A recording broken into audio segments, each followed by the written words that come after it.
এই যে একটা ওয়াশরুমে সাজানো হয়েছে কত সুন্দরভাবে। আপনি যেভাবে কাজগুলো করেন একটা লাক্সারিয়াস হবে, একবার লাক্সারিয়াস। এই যে ওয়াশরুমটা দেখান, এই যে কি সুন্দর, এগুলো সব চায়না টাইস, সবচেয়ে দামি দামি দামি টাইসগুলো মার্কেটে বাছাই করা টাইসগুলো। এমনকি আমরা টাইসগুলো কিভাবে লাগাইতে হয়, কত মিলি গ্যাপ দিতে হয়, হ্যাঁ সব তুলে ধরছি।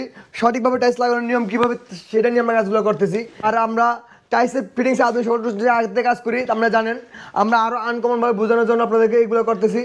চায়না সবচেয়ে সেরা জিয়াজিনি পুক্সি পুডিং আর বিগলানি দুটো পুডিং এর মার্কেটে খুব ভালো, এমনকি 30 বছর গ্যারান্টি শুধু আমরা দিয়ে থাকি। আপনি 3 মিলি অথবা 2 মিলি গ্যাপ রাখতে হবে, যদি গ্যাপ না থাকা হবে না। এইসব গ্যাপ রাখার জন্য টাইসের লেবেলিং ক্লিপ, হ্যাঁ এমনকি টাইসের পুক্সি পুডিং, টাইসের স্পেসার সকল কিছু আমাদের কাছে পাবেন। এগুলো নিয়ে আমরা কাজ করতেছি, মানে মানুষের বোঝানোর জন্য কত সহজে কাজ করা যায়, কাজ কত সুন্দর হয়। আসলে আমি বলি কি, টাইসের সৌন্দর্য টাইস জয়েন্ট।